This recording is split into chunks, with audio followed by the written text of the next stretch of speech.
Hello guys, তোমরা সব কেমন আছো? আশা করছি ভালো আছো। সবাইকে গুড ইভিনিং। তখন হয়ে গেছিলো যেহেতু বিকেল, আর আমি বেরোচ্ছিলাম ফাঁকায়। তারপরে হাতে একটা পেঁপে নিয়ে আমি খেতে খেতে বেরিয়ে পড়ি আমাদের রাস্তায়, মানে আমাদের বাড়ির সামনেই গলিতে। কারণ মারা সবাই আমাদের বাগানে গিয়েছিলো, আমিও সেখানে যাচ্ছি সবার লাস্টে। কারণ আমি শুয়ে শুয়ে ফোন ঘাঁটছিলাম। এই যে এটা হচ্ছে কি আমাদের বাড়ির পিছনের দিকটা, এখানে বড় পুকুর মাঠ, মানে এদিকে চাষ হয়, আমাদের ধান চাষ এসব চাষ হয়। তারপর ওখান থেকে আমি ঘুরে বাড়ি পাইলে এই যে আমার চুলবুলগুলো এখানে শুয়ে আছে, আলাগই মজা ওদের।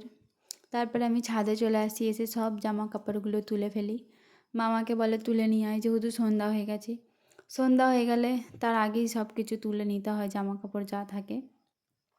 আমি একটা একটা করে সবার জিনিসগুলো তুলে নিই।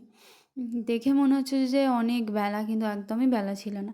তারপরে সন্ধ্যাবেলায় এখানে সিমুই করেছিল ফুম্মা, আমি চা করি, সিঙ্গারা এনেছিলাম, আর এই যে আমার বিল্লু খাবারের গন্ধ পেয়ে গেছে। তারপরে আমি, মা আর বিল্লু মিলে খেয়ে নিই।